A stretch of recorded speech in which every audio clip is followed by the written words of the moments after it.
Remue ménage. Remue ménage.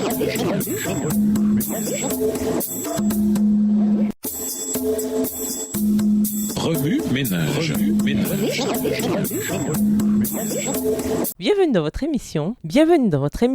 Remue ménage. Nous voilà à la leçon de lundi. Interpréter l'évangile de la prospérité. Bien qu'il puisse sembler que Deutéronome 28 soutienne un évangile de la prospérité, la structure de l'Alliance indique clairement que ce n'est pas le cas. Dieu souhaite ardemment bénir tout son peuple fidèle et les malédictions sont bien le résultat de la désobéissance. Cependant, nombre de ces malédictions sont liées aux conséquences naturelles du péché. Ainsi, ce n'est généralement pas que Dieu ordonne un tel châtiment, mais que ceux qui choisissent le péché se l'attirent. Il en va de même pour les bénédictions. Les lois de Dieu sont destinées à apporter la santé et la paix. Aussi, lorsqu'elles sont suivies, les conséquences naturelles sont souvent positives. Cependant, les malédictions sont également liées au temps qu'Israël a passé dans le désert, ce qui indique que le peuple les comprenait comme étant liés à leur période de rébellion dans le passé. S'il n'y a pas de conséquences aux actes répréhensibles pour nous encourager à revenir à Dieu, nous continuerons, tout pécheur que nous sommes, à pécher plutôt que de nous rendre compte que nous sommes sur la mauvaise voie. Les malédictions sont également similaires à de nombreuses plaies en Égypte. Deutéronome 28 mentionne même spécifiquement les plaies comme l'une des malédictions. Verset 21. Dieu cherchait également à amener les Égyptiens à se repentir et beaucoup d'entre eux finirent par se joindre à Israël. Moïse relie soigneusement certaines des malédictions à ce que Job vécut en tant que victime innocente alors que Satan l'attaquait dans le conflit cosmique avec Dieu. Cela montre clairement que toute souffrance n'est pas une punition ou une partie des malédictions. Parfois, nous ne comprenons pas pourquoi nous souffrons. Job a lutté avec Dieu. Or, ce n'est qu'à la fin qu'il comprit que cette pénible expérience lui avait donné une leçon beaucoup plus grande de la grande controverse et que c'était Satan qui l'avait frappé et non Dieu. En tant qu'être humain, nous regardons le monde à travers notre perspective limitée et estimons que puisque Dieu est tout-puissant, il devrait être capable d'empêcher la souffrance et la douleur de s'abattre sur son peuple fidèle. Malheureusement, ce n'est pas aussi simple que ça. La souffrance peut provenir de nombreuses sources, du péché, de nos choix, des catastrophes naturelles, des personnes malveillantes, de Satan, ou encore faisant partie de la grande controverse. Elle peut nous rapprocher de Dieu et nous faire soupirer encore plus après le paradis. S'il n'est pas toujours possible de connaître les raisons de notre souffrance, en revanche, nous pouvons faire confiance à Dieu. À travers la souffrance, il désire ardemment nous bénir et un jour, il bénira éternellement au ciel ceux qui, ici-bas, lui sont restés fidèles. Remue-ménage. Après avoir regardé votre texte écrit et annoté, quels éclairages particuliers vos notes semblent-elles indiquer dans l'ensemble? Quelles questions émergent après l'étude de ce passage? Quelle partie du passage trouvez-vous difficile? Quels autres principes et conclusions découvrez-vous? Pouvez-vous penser à des moments où vous avez su pourquoi vous êtes passé par la souffrance? Qu'en est-il des moments où vous n'en connaissiez pas la raison? Au revoir. Et à demain si Dieu veut.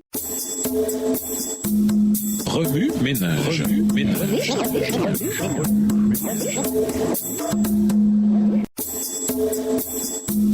Remue ménage.